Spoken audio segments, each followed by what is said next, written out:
We assume that highly educated societies are inherently more moral. We point to their prestigious universities, their complex laws, and the brilliant minds staffing their bureaucracies.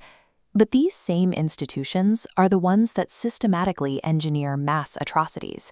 In 1953, the architects of the coup in Iran didn't suffer from a lack of education or ethics. They operated with the full backing of a modern, organized state. The 1954 intervention in Guatemala followed the same blueprint. This state architecture is designed to place the deed where the human veto cannot reach it. These events reveal a structural conscience deficiency at the core of Western civilization. It is a design that allows the system to function without a working moral gate. The Latin root conscientia defines conscience as an epistemic act, translating literally to knowing with. By framing morality as reason, the West committed conscience to the head rather than the heart. It became a proposition to be argued rather than an obeyed reflex. Knowledge is contestable. Every logic has a counter-logic, and every premise can be conditioned or out-argued. This architecture demoted conscience to a debatable proposition. It created the very bureaucratic blind spots that allow horrors to be safely rationalized away on paper. Outside of Latin logic, conscience took a simpler form. In Chinese, the term is Liángxīn. It translates as the good heart. There is no mention of knowledge or debate. The goodness is assumed to be innate. Liángxīn functions as a biological gate.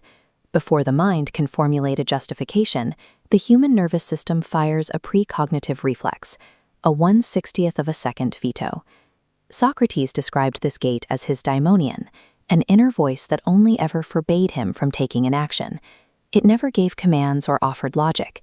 It simply said no. Because this feeling arrives before thought, it cannot be out-argued. It is a physiological restraint that the mind can only choose to silence. This reflex is the baseline of the human species.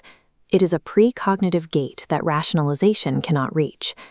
Most of us are familiar with the two wolves parable, supposedly from the Cherokee tradition. It describes an internal battle between a good wolf and an evil wolf, where the winner is the one you feed. This parable is a 20th century evangelical forgery. It has no documented roots in Cherokee teaching. The West projected its own broken morality onto indigenous cultures. Starved of the concept of the innate good heart, it could only hear conscience as a war to be won, rather than a balance to be maintained. Authentic indigenous frameworks, like the Akan concept of tiboa, view conscience as an inner moral sense tied to community harmony. It is an urge toward goodness, not a battle against evil. This global baseline is about preserving harmony. The deficiency civilization had to actively overwrite this wisdom to justify its own confrontational worldview.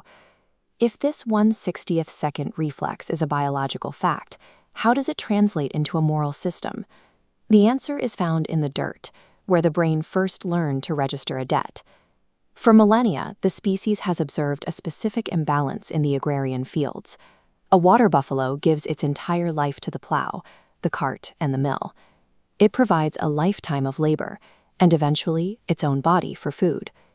When the heart observes this one-sided gift, it triggers a raw dent of gratitude. This is the moment the good heart reflex becomes an active ledger. This observation of debt and imbalance is the origin of the moral record.